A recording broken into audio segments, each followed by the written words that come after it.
Trey Ratcliff, Bel Jones, Peter Giordano. Welcome to this interview / expose of the Arcanum and what that thing is about. So, guys, welcome, and thanks for taking the time. Yeah. Well, thank you, Fred. We're happy to be here. Yes, thank you. You're welcome. You're welcome.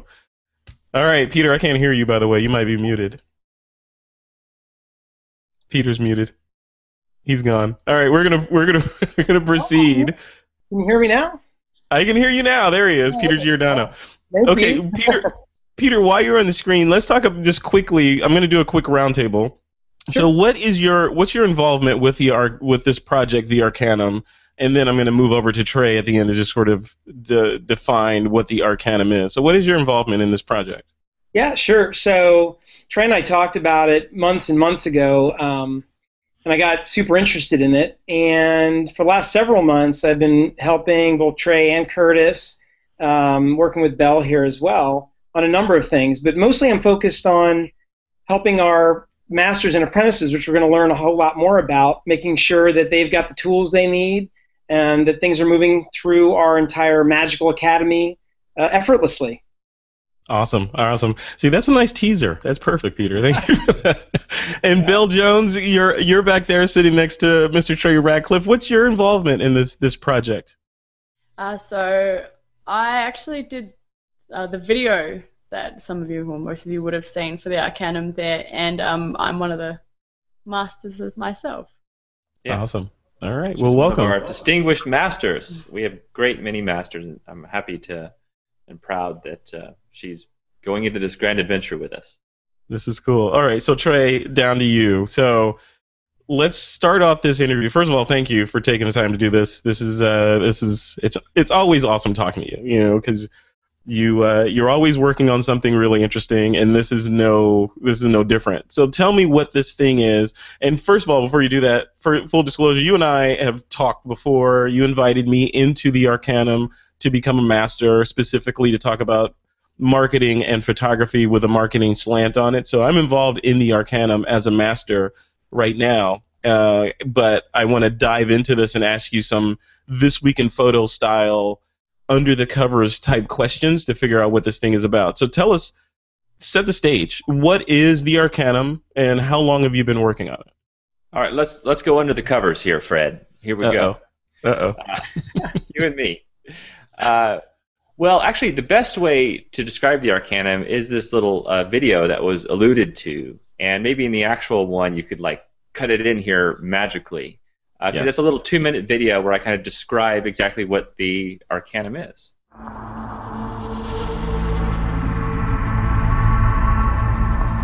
I believe this is the decade of the artist. I believe the world is about to change dramatically, and artists are right in the middle of it all. We're in the middle of a neo-renaissance, and I think that there are now better ways for us all to learn and work and share and create together. I believe that many institutions and websites that teach art are broken, and we can do better by guiding each individual on their own artistic path. Imagine a world where the Earth is your classroom in augmented reality. This is the Arcanum, a magical academy for the mastery of the arts. Think of it as an online Hogwarts, and just by logging in, you're holding communion with other artists around the world. It's based on the ancient master and apprentice method of teaching art, made possible through modern technology. You can use any device, and you can see your master or fellow apprentices as they roam around the classroom of the Earth. You have access to a huge library of resources, both online and offline, as you level up and gain a mastery of your own. Imagine being able to share your vision live with other members of the Arcanum.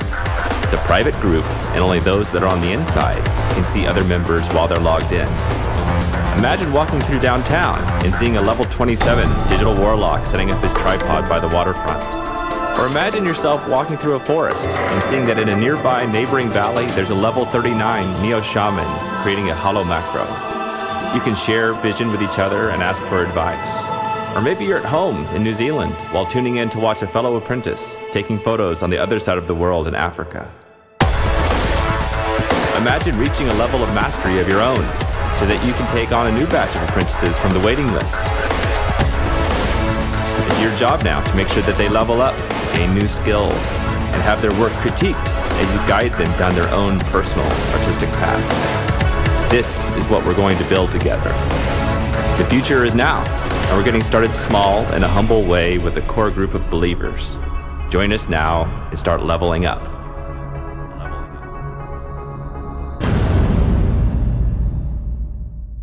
So the whole general idea behind this is the idea that I think that the best way to learn any kind of art has really been lost through the ages of time. And it's this ancient tradition of master and apprentice. This is actually how craftsmen learn to do things for, thousands and thousands of years. But that's been lost through mechanized education. Yeah. And now we're bringing it back kind of using modern technology because we think that having a true human connection between someone who knows a craft and someone who is desirous of knowing that craft, that human connection will take them down their own personal artistic path in a very unique, wonderful way.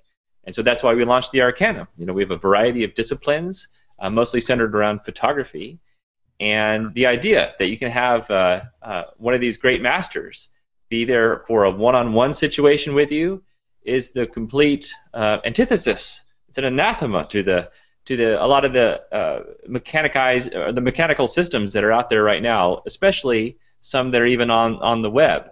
I'm not just talking about brick and mortar educational systems for photography and art that I don't think are really keeping up with the times.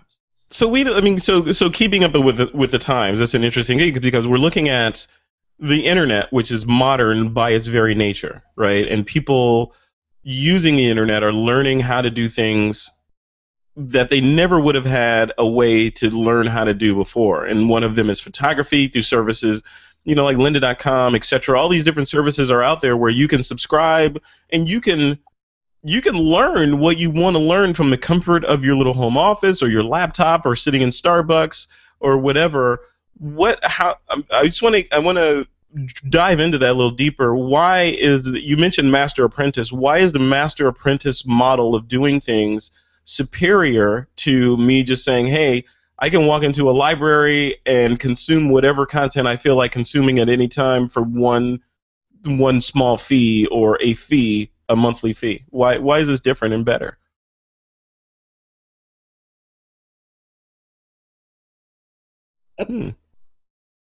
Peter, why don't you take that? Well, I think that the model that you just talked about could be totally fine for a lot of people. If we look at some of what I would call the online training 1.0 type companies, they've gone through the trouble of curating a very rigid curriculum, and then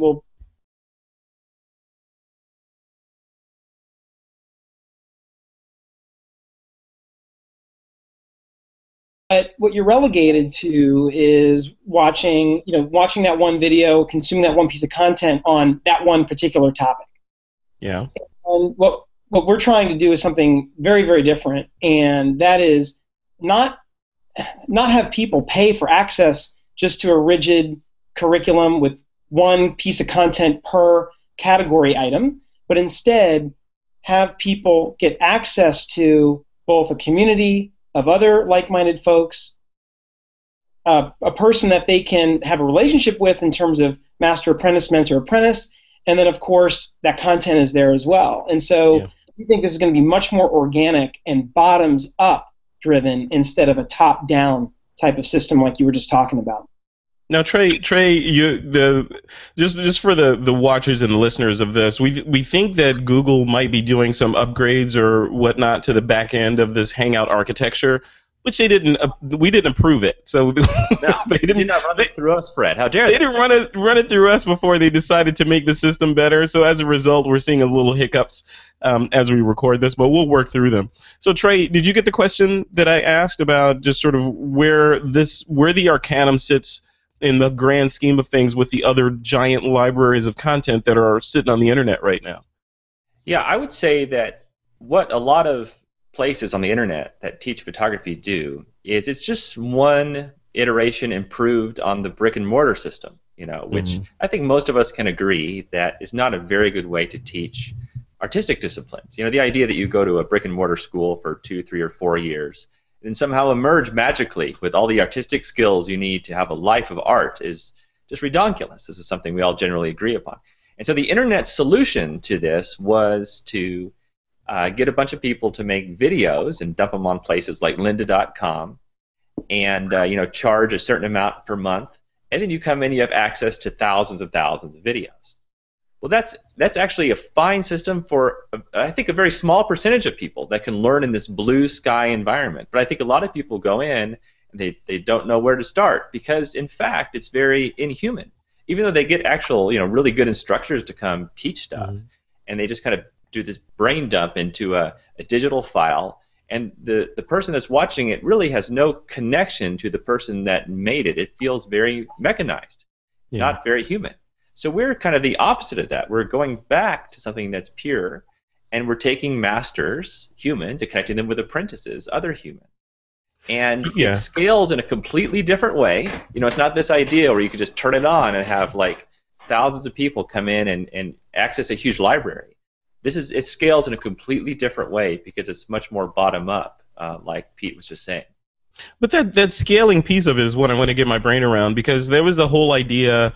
Remember, Chris Anderson wrote the book The Long Tail, right? And the whole idea was you can create a giant bucket of content, some of which is not accessed very often by the big part of the long tail, but a significant number of people will access the remote content enough to make it viable to have it in the library. It doesn't cost you more to have the remotely accessed content than it does to have the popular content in there. So the internet itself, the model of the internet was, okay, now record companies can dump their entire libraries on there, obscure titles up to the popular Lady Gaga, whoever titles on there, and you can have access to all of them. Some won't get accessed a lot, and some will, but it will all balance out in the end. So when you talk about scaling, how does the Arcanum scale to that when you're looking at, okay, you got billions of people on the planet that may potentially want to access the content? The metaphor or the idea of using a database makes that easy, and you're moving more towards a human-to-human master-apprentice model. How does that scale over time and serve all the people that potentially could want to take advantage of the Arcanum? Well, it scales, I think, because of our innovative and what I would argue is a fairly natural model of evolution, where we seed it with just a few masters who we really trust, who we feel like has the fundamental DNA. We have about 30 or so masters, and we have a great list of people on the website, some remarkable people that I really believe in, and I also thank them for believing in us and the whole effort. But each master, we'll just get down to brass tacks here, each master has 20 apprentices, okay? And so these 20 apprentices, they spend a fair amount of time with the master, especially in the critiques. We kind of have this leveling system, so on and so forth. And every 5 levels, like level 5, level 10, level 15, level 20, you have this big critique session with your master, which is not unlike this Hangout session, where you go into the critique and you take your 10 or 15 photos, and the master will critique the sort of the technical aspects of it, like what kind of lens did you use, and what kind of camera and ISO and aperture and these sort of technical settings, and they'll also address sort of the artistic side of it, the composition and the subject matter and this sort of. So in this way, you're going to have these very few masters teaching apprentices at about 20 a pop, and over time these people will level up. These apprentices will level up, and some of them may be very skilled. Like if you look at a bell curve of people, there's going to be some that are pretty skilled, of course, and some of these people may be desirous of becoming masters themselves. And there's a little sidetrack they go on, but if we think they're going to be a good master, then they can jump up and they can go grab another 20 people off of our waiting list. So in this way, it's bottom up. We don't have a big a big corporate group that's deciding who does each and every little thing. This starts small, and not that it's like a religion or anything, but it does grow like a religion, because religions can grow and reach tens, hundreds, millions of people. And it's all bottom up. It's friends telling friends about it, this sort of thing. And this long tail situation that you talked about, actually that model works kind of well on the internet, having just a little bit of content that gets accessed rarely over time that can pay off. But that doesn't work, I think, for art and photography because it's inherently inhuman, and you don't have the good kind of connection that you do to a master who's actually getting to know you and guiding you down your own personal artistic path. So I think that the humanness of what we're building here really makes it unique, and it scales on a very human, natural, evolutionary manner. All right, so both you and Peter mentioned the bottom-up sort of metaphor for the Arcanum, and a lot of people will say, okay, bottom-up, that is reminiscent of the pyramid model. You know, there's that whole idea of the people at the bottom are paying for the people at the top. You know, tell me about that. I mean, it's just being completely transparent. Is that sort of or at least a portion of that built into the business model that is the Arcanum? Yeah, go ahead, Pete. We can both talk about this, but I know that you're working on the model and stuff, and sure. We have all of our lasers. Sorry, Pete. No, that's all right. I think it's top of mind. I do want to make one comment just to address, because I think these things tie together. And Frederick, you were saying, well, you know, if this is a more human approach, and how are you going to make this scale? And Trey gave a great example of why we're doing it through a human method. But I think what's important is it's not that we're not using technology. But technology is at its best when it simply gets out of the way.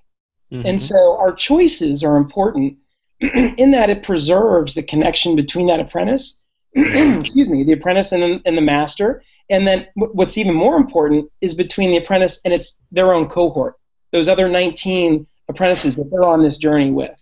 And so I want to be clear that this is, I think, to be able to bring this model back was dependent on high technology. Right? Yeah. Mobility platforms, you know, ubiquity of internet access, and so on and so forth. We couldn't do it without technology, but when it gets out of the way and we focus on that human connection, that's where things really change. So just wanted to cap that one off. Sure. Okay. So on the pyramid, I think it's easy to just go call it a pyramid or Ponzi or whatever, and just try to take that word. And it's often used around things people don't have a great understanding of. And the answer here is that most of these pyramid schemes are predicated on the fact that you've got to go recruit your customers to go sell. And then those customers have to buy product that they and then have to go turn other customers into sellers. And it just keeps on going without the company making money when no one else is selling. And that's not the case here. Right. And the case that we have is really, quite frankly, takes that model and flips it completely upside down, where we have, our mission around the Arcanum is to help individuals achieve their own goals around mastery of whatever art it might be. And we're starting in this visual arts area.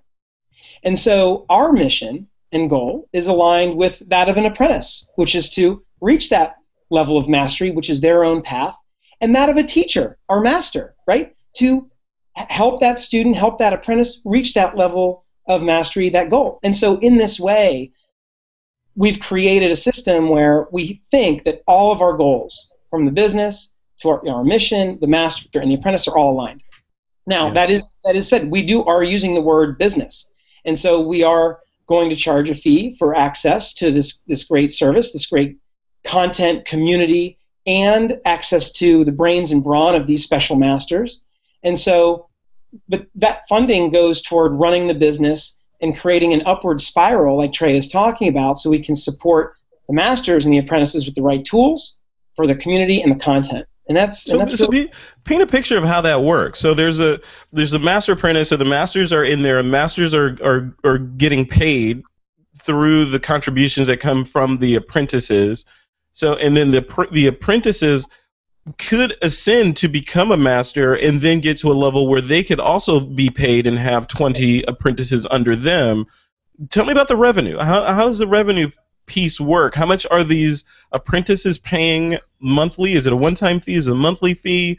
And what are they paying? And then what do the masters get from that? And then can the masters move up and make more money? Just sort of demystify that whole revenue piece of this. Well, Trey, do you want me to take a crack, or do you want to jump in, or how do you want to do it? Yeah, I'll say something really fast, Sure. and then you can talk more about the businessy side of it. Is that, well, primarily, I don't want to get super bogged down in the financial stuff, Sure. But I would say that the 30 masters we're starting with, and by the way, when people fill out applications, which we just opened it up a few days ago, and we're already like way over our target. We have tons of masters that have applied too that want to start right out as a master. So we think we'll be able to scale it up pretty quickly. Because I think inherently, the masters that come in, they just enjoy teaching, and they like giving this gift, and they like connecting with other people and doing it in sort of an efficient way. Because I think a lot of masters know, and it's my theory, that the knowledge that's in their heads is extremely valuable.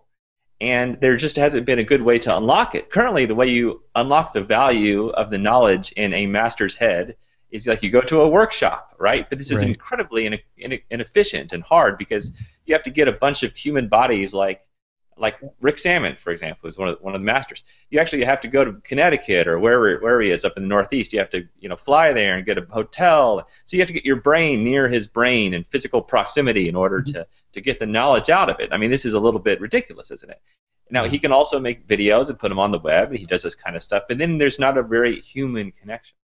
So the idea is that this is a very valuable service that we're building, this idea that we can give you a personal connection to masters that will help you down your path. And of course there's going to be compensation for the masters.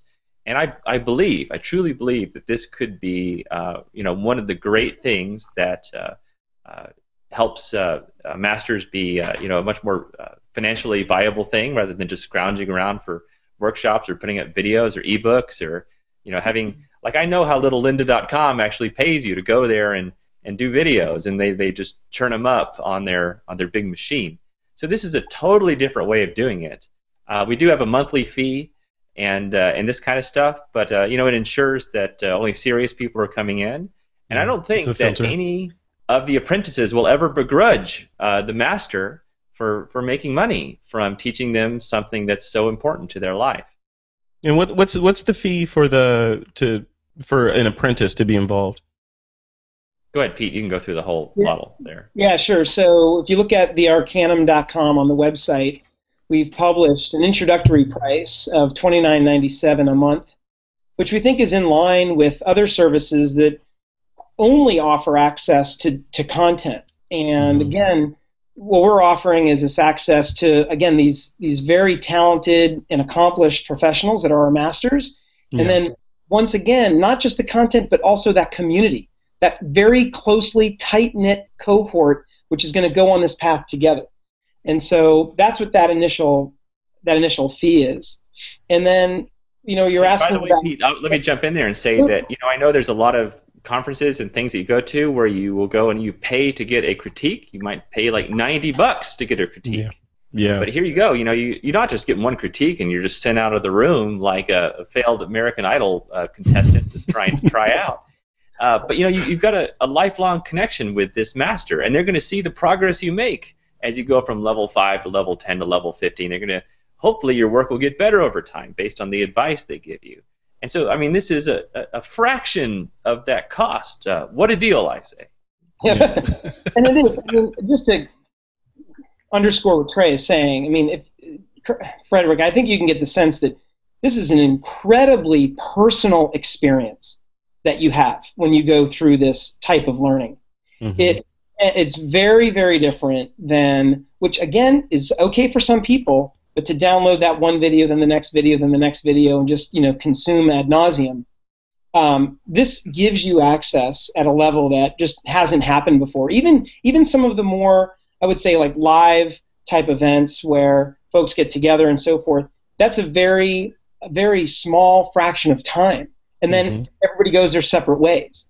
And this is about keeping a connection with a person, master apprentice, throughout their artistic path. And the compensation models that we've put in place for our masters are aligned with that, right? Where masters are compensated and they are rewarded for helping the apprentices achieve their goals. Okay. So then let's just segue that into selection, both on the master side and on the apprentice side. So the first 30, can either you guys just sort of talk to what were the selection processes in place for for selecting the first 30 masters that are in there, and then each of the masters can choose or by some process of selection, 20 people are assigned to that master. How does that piece happen? Can you either of you take me through that? I have a funny, I mean, just like all good businesses, it just was written down on a napkin at breakfast. It's like the Facebook algorithm, right? Trey, that's one that's in your corner.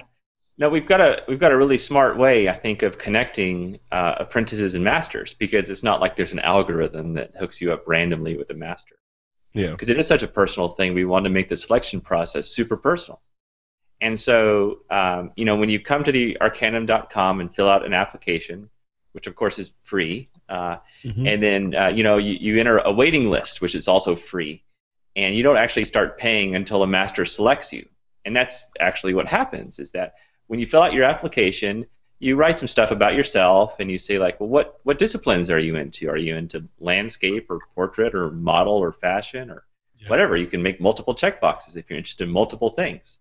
And you can put some links to some of your work, or there's some free-form areas where you can kind of write largely what you kind of want out of your artistic life or what you're struggling with.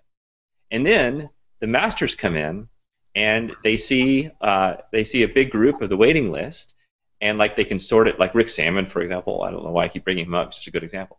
He can sort through and just look at the landscape people if he wants to take a group of 20 people that are going to be his landscape guys.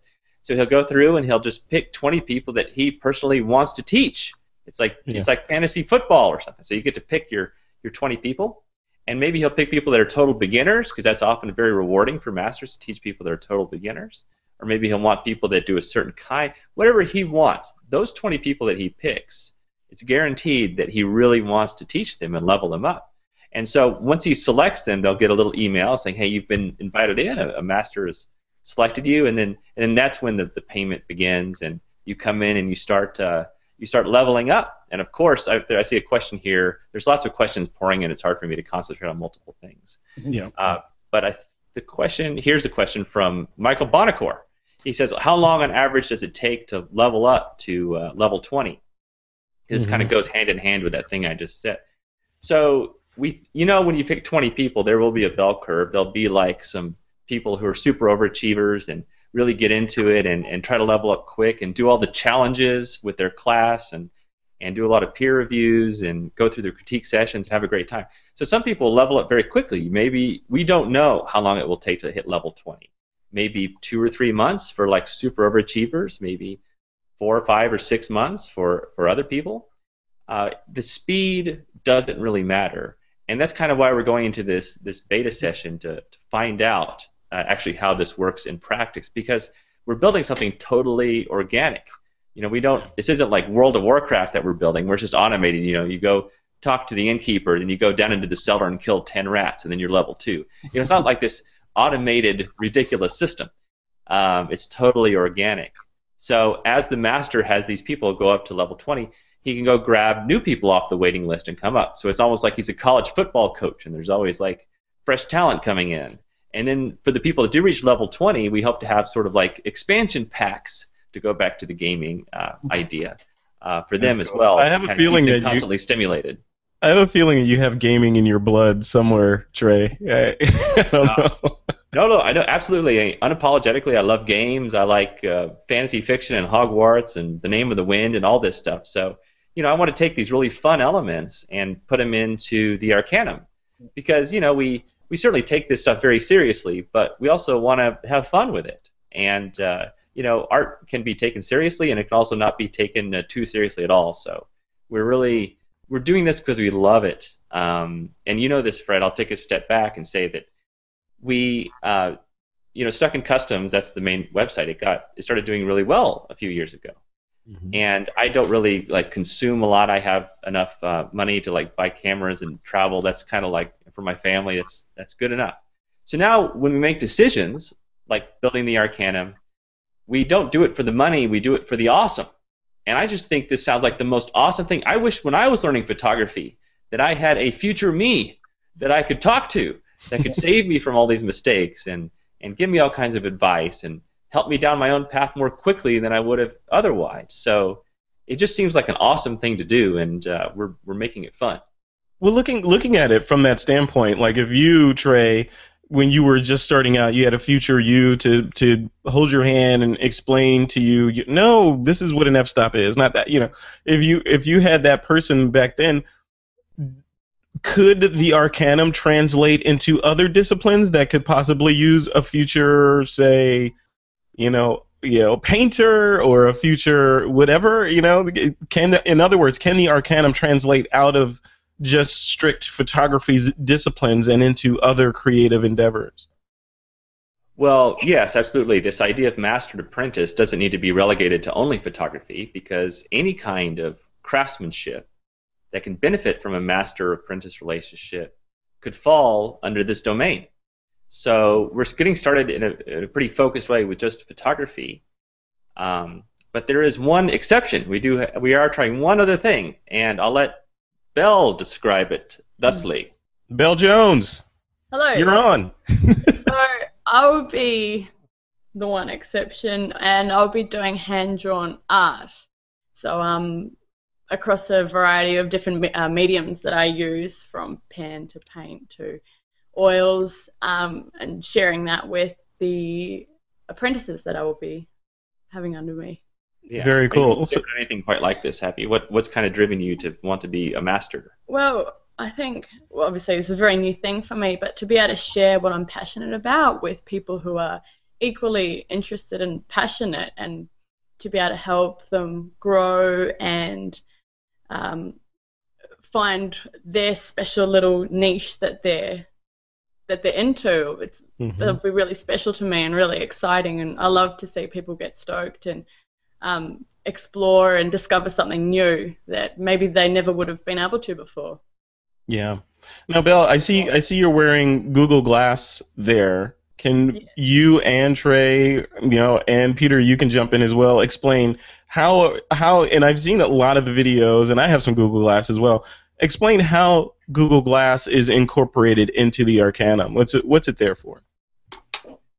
I'll describe that real quick. So it's not required. That video that you see is very glass heavy, and that's one of the first questions. Oh my God, do I have to have Google Glass to participate in the Arcanum? Well, of course not. Now, some of our masters have glass, and it just turns out that that's a really cool way to teach, because you can make these videos and you get to see your hands on the camera, you get to see you change lenses, how you adjust it, how you compose, because you can actually talk about composition while you're wearing glass, and you can see the composition in the glass. Yeah. So, it's an amazing tool for teaching on so many levels. And so a lot of the masters now are starting to make a lot of videos, and they're pumping them into the Arcanum. So this first-person view.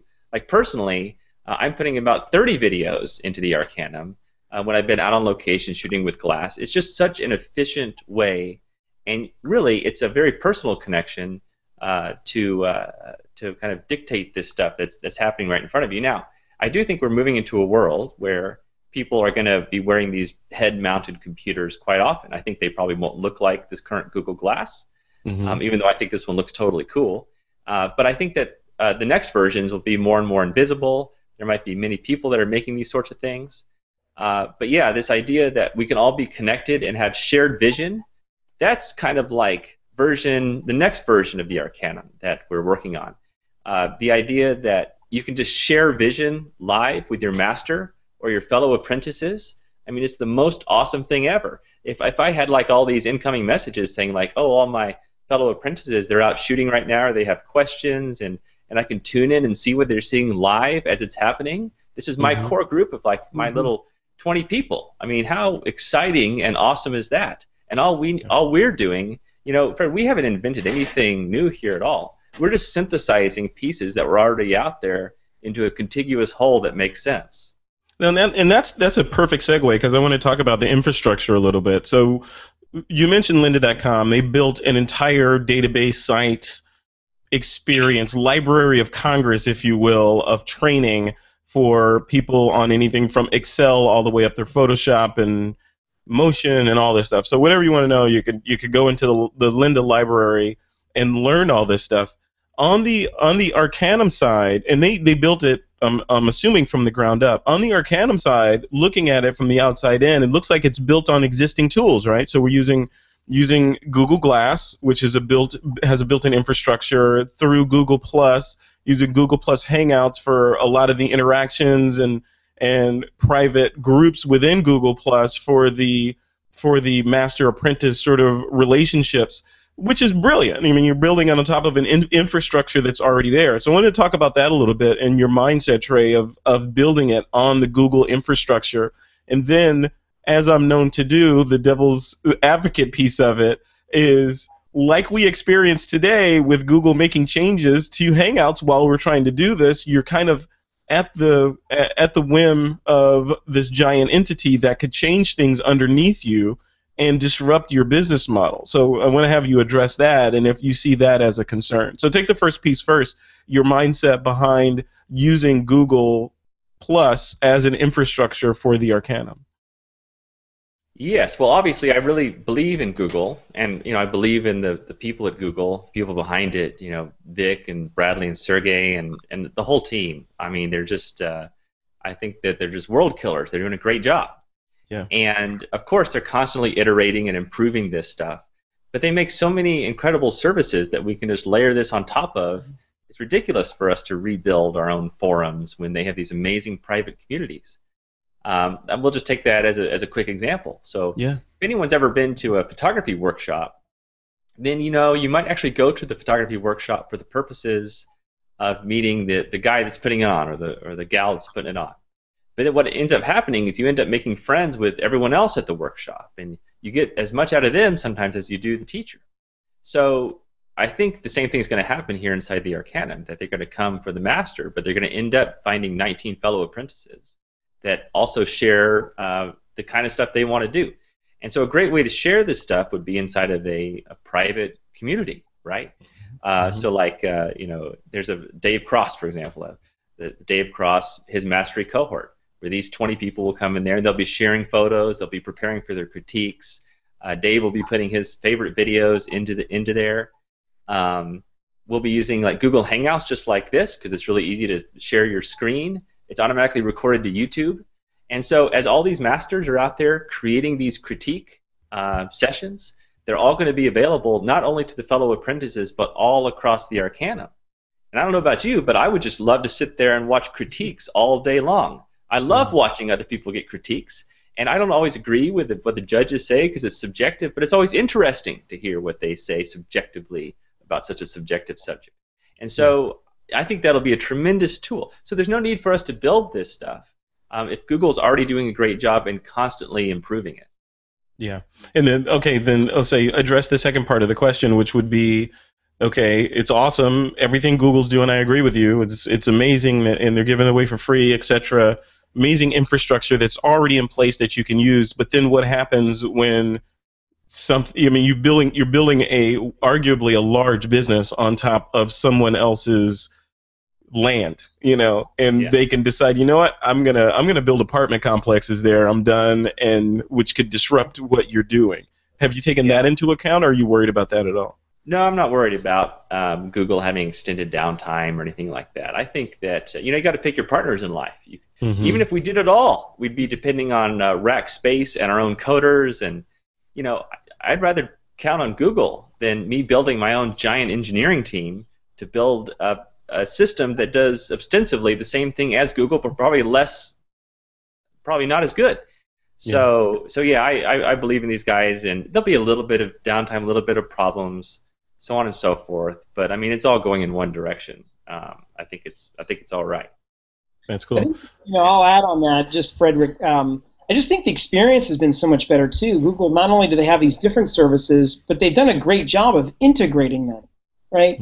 Mail and Hangouts and communities, the events, everything more or less just flows together. And so I think it'll create for a really simple experience for the participants in the Arcanum. Okay. And is the Arcanum sort of only on Google Plus? In other words, will we see Arcanum content surface on Twitter or Facebook, or are you trying to keep it corralled into the Google Plus ecosystem? No, it's only on Google Plus because when you create an application, actually this is coming in the next version of the application creation, and people who already created an application, we're already getting so many requests. People want to go edit their app, and their application and make a few changes, this sort of thing. So we're going to tie it to a Google Plus account. And of course, all the masters are tied to Google Plus account. Mm-hmm. And so much of what we do kind of requires this integration because of the YouTube integration for the video creation. When people have Glass, the way that you can connect automatically through Google Plus, the way the communities work, it's just, we're just going to keep it simple. And, it's free. It's not that hard to create a Google Plus account. I would say that it already looks like 90% of the people that put in applications already have a Google account. So we don't think it's onerous at all, and it's just sort of like getting in the door. That kind of stuff gets out of the way after a while once you learn how to use it, and I know not everyone's totally familiar with it, but it's pretty dang easy. Once you learn how to use it, you know how to use it, and then before you know it, you're going to be thinking much more about the humans that are there in your apprentice group and your master. So you're going to start thinking about the relationships with the other people and stop thinking about the technology. Okay, so I'm going to wrap it up here. So one other question was Google, again, in the Google vein. Google recently, I guess a couple of weeks ago or whatever, announced a product called Helpouts. Google Helpouts, where people can go, and say I want to train someone on marketing. I could go and set up a Helpout page where I can then offer for pay. People can then, hire me. It's kind of like remote consulting. So that is in a way similar without the community aspect of the Arcanum. Can you address that and how it's different? Maybe Peter, you can take that. How is that? How are Google Helpouts different than what you guys are doing with the Arcanum? Well, I think it's going to be great for us in terms of Google putting more skin in the game around making these one-to-one connections. I think they're on to the same thing that we are with the Arcanum. We don't see it really as competitive at this point because I think this is more of a tactical, one-off kind of emergent kind of I need this skill or I need this help on this one thing right here and now. And I think that that's going to help us in terms of driving awareness and marketing around these types of Google services, and it'll give us an opportunity to offer and show people and offer what we have around the Arcanum. So I think that there's a place for Helpouts, but I think that Google likes to test. Gmail was in beta for 4 years, 5 years, and they like to test, and that's what they're doing. And we love that, and because they're innovating and they're moving forward. And so I think overall it's going to be net positive for us, and I don't think it's going to really affect our business in a negative way. That's cool. Hey, Pete, speaking of iteration and making quick changes, we're kind of able to do this too, and I know we've all been looking at the applications that come in and stuff like this, and we saw there was a huge demand for street photography, which we didn't really expect. And so we, tell people about that. They might find that interesting. Yeah, well, Trey at the beginning, he mentioned that we were flooded with applications, and if you check out thearcanum.com, you'll see we've got 7 disciplines today, 6 photography, and of course, like we were talking about, the hand-drawn art. And this is just one of the many, beautiful things about being small, early, nimble, and fast with a really big vision is that we can make some of these changes on the fly. And so one of the things that came up while we're looking at these applications that are coming in is there was this groundswell around street photography, which we didn't have in our initial set of 7 disciplines. And so we had heard through the network, Frederick, I know you've had this woman on your show as a co-host, Valerie Jardin, many, many times. And so she's submitted an application out to be a master, and so one of the decisions we've made is that we're going to add in street photography as a key discipline at launch. And so that's just, again, it's one of the great things about this, the amount of interest that's being generated around this, and then our ability to act on it very quickly and do it and make it all just more awesomer for all the people involved. So it's startup, it's definitely startup and nimble. So then, okay, so on that, so with you guys mentioned that there's been a flood of applications coming in from all over the world and all that. So how, and Trey, you alluded to the fact that you've surpassed the targets that you'd set. Give us a little clarity around that. So what does that mean? You said it, like, Peter, did you set a target at 100 and you got 1,000, or what are we looking at? What does success look like in these early days of the Arcanum? Yeah, no, we set really big targets because we're very aggressive, and we totally blew through them. we're basically taking applications now through the beginning of January. So Okay. we're going to have like way more than we know what to do with. But this is actually a really good problem, and it will goad us into maybe scaling or building this thing as quickly as possible, because everyone really wants in. You know, I think this idea of master and apprentice, does it appeal to everybody? Some people just want to sit there on YouTube or on lynda.com and look at videos, but I think it does appeal to a lot of people. I'm glad they see the vision and believe in us. Now we have to deliver.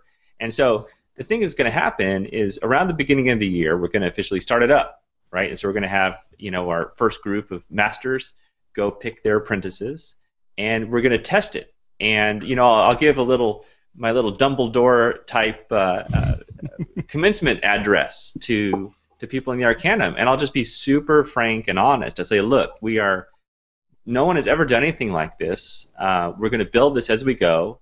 We'll probably make a lot of mistakes. Okay, we're going to iterate. This is very much a bottom-up thing. We're going to be constantly talking to our masters, me and Pete and Curtis and the rest of the team, and saying, okay, how much time is it taking you per week? What's going on with the students? So we really want to test how this thing scales up, and then how long does it take for an apprentice that wants to become a master to become a master? Some of these masters that have already applied, how can we maybe fast track them in so that we could take more people off the waiting list? But we want to be really responsible and iterative, because we're definitely going to make mistakes. This has never really been tried before, but it just makes too much sense to have a network of masters and apprentices that are all in this together. So, we really pray and ask for people's patience, and maybe if you're not an early adopter, you don't want to come in right now.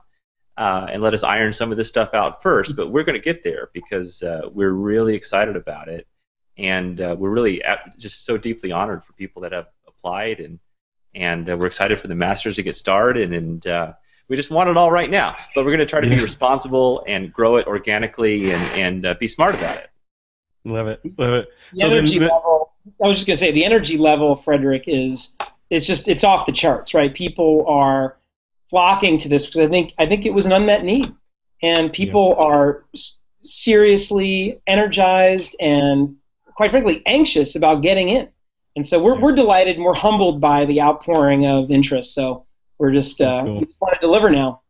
Well, congratulations, guys. I mean, it's like you said, it's definitely innovative, and you talk about from a training or marketing standpoint. There's the whole idea of the different learning styles, and it's the people can learn from books, or they can learn from videos, or they learn better in a teacher classroom environment. This master apprentice thing, guys, it seems like this was almost, in the Indiana Jones Ark of the Covenant, right?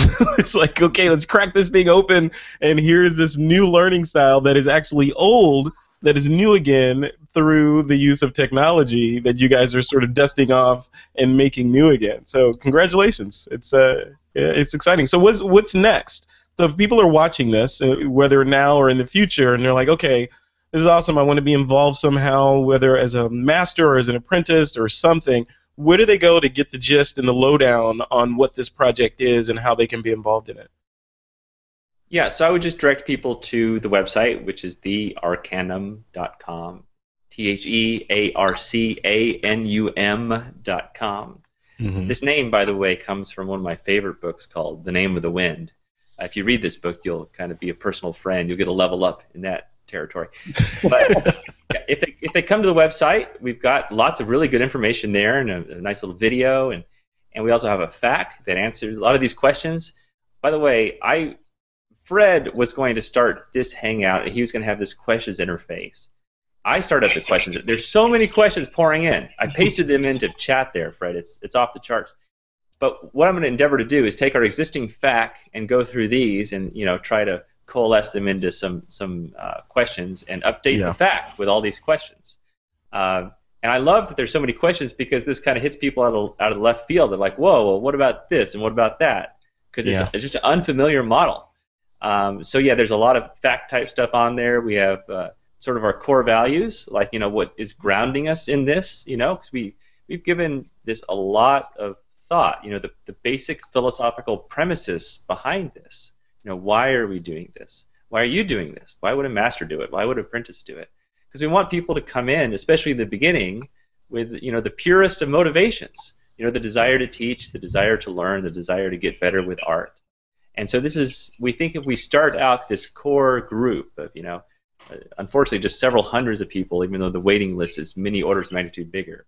If we just start out this core group with the right DNA and the right behavior and the right meme, this system will self-replicate and grow itself over time like a natural organism. So this is our desire, and I hope you get this sense when you visit the website. Yeah, and I'll tell you, you know, one of the reasons why I'm involved in the Arcanum is exactly what you said, Trey. It's not monetary for me, and it's not, you know, I'm self-aggrandizing or I want to build a giant audience. It's more I like to train people. I like to teach the stuff that I know specifically about marketing and photography, and that's what I want to do. And I think that is a contribution that I can make to the Arcanum and to that community, is specifically from that vector of, okay, I'm a photographer, how do I market myself? How do I use Facebook, Google+, Twitter, email marketing, all that stuff. So I'm looking forward to, like what you just said, it's just it's not 100% altruistic, of course, because nothing in life generally is unless you're a nun or a priest, right? But it's still, I like to give what I know and just sort of give it out and be compensated in return, and have that cold fusion ecosystem of training and learners and all that stuff, and not to mention the feedback and the community that goes along with it. So it's exciting. It's fun stuff. I dig it. All right, well, thank you. Cool. All right, well, awesome. So this is I got through all the stuff that I wanted to ask, and again, to the folks that are watching this or listening to this, we had some glitches in the back end, which is why we switched over to Trey's account to do the Hangout. I wasn't able to see the questions right away, but Peter, I imagine, is going to take those questions that have come in and somehow synthesize them into a post somewhere, and with a Q&A that'll probably be about 3 miles long, and we'll get those answered offline. So thanks, guys. Bel Jones, Peter Giordano, and of course, Mr. Trey Ratcliff. Thanks for jumping into this Hangout to answer these questions about the Arcanum. I appreciate it. Yeah, you bet. Thank you, Fred. See ya. Thank you.